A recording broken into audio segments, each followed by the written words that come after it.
Hello, I'm Stephanie Flynn-Sokolov, and today I will be demonstrating for you Brooks Bouquet in a project called the Beachcomber Shawl that I designed for this exclusive warp from Mountain Colors, dyed for Schacht Spindle in a colorway called Colorado River Ombre. Looking at this weave structure, you'll notice that there are threads traveling in between each of the wraps of the bouquets, vertically on the warp. This happens because you're working on an open shed, and when you wrap the Brooks Bouquet, you are only wrapping the threads that are up. So you will have that one thread in between that will continue to float and give you a line. You'll start with the shed in an open position.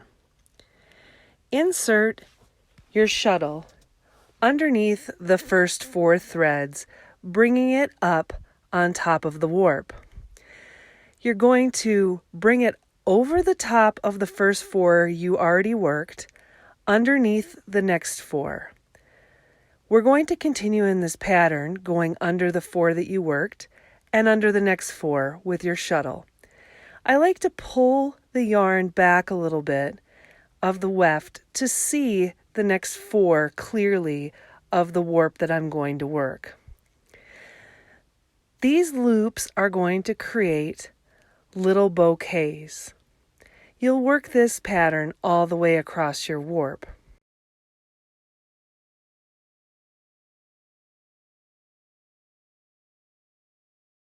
When coming to the end, you will want to insert your shuttle underneath the 4 that you've worked and the last 4 warp threads.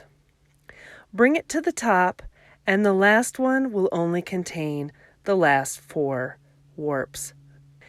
You're going to bring your heddle back to gently position all of these loops so that you have these perfect little bouquets.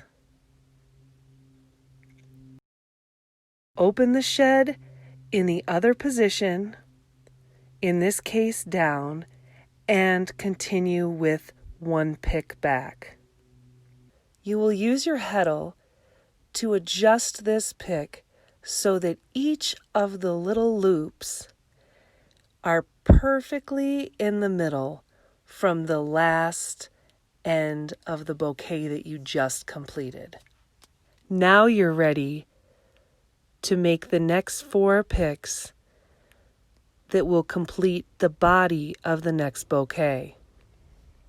After you've completed the 5 picks for the body of the bouquet, you're going to start the next round of loops.